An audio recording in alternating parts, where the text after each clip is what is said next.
let's talk about the government shutdown.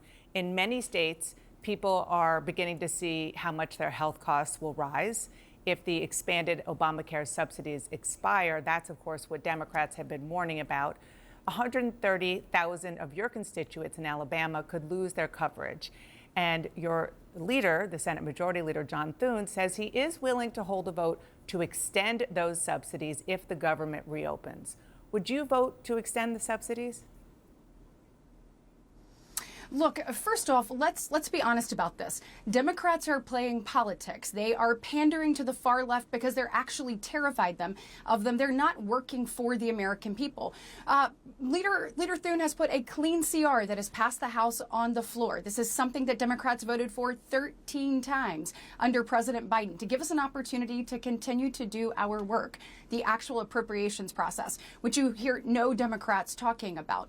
When it comes to the ACA subsidies and these COVID era subsidies, look, you didn't hear them talking about that until days before they put it until the government was needed to be funded. And the bottom line on this is, when you look at the costs that are coming up in 2026, the vast majority of the costs that the American people are going to see, 80% of the raise in prices that they will see in Obamacare, has to do with a fundamentally flawed program, Dana. Look, from the very beginning, Obamacare was never affordable. You even saw the Washington Post say the Affordable Care Act was never affordable. So coming in 2010, they put in subsidies in 2014, then put them in again in COVID in 2021. And these subsidies that they are fighting for allow millionaires to be able to take advantage so that's of about them. So reform. You have people that have reached out. Wait, hold on one second, Dana.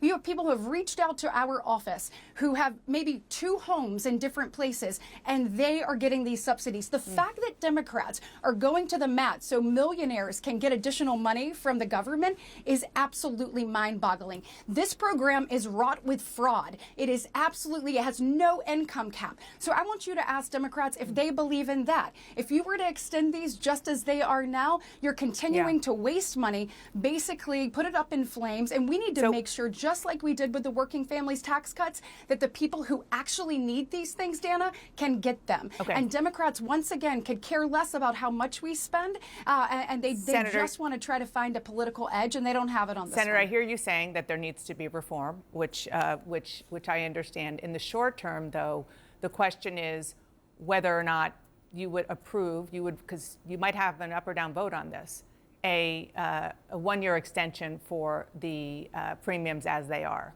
Would you vote yes or no? Well, what I want to vote is to open the government, which I have done a number of times. I have said that I'm absolutely open to having conversation, but we're not going to extend a program that is wrought with fraud, waste, and abuse. There would have to be adjustments to this program to make it make sense for the American people.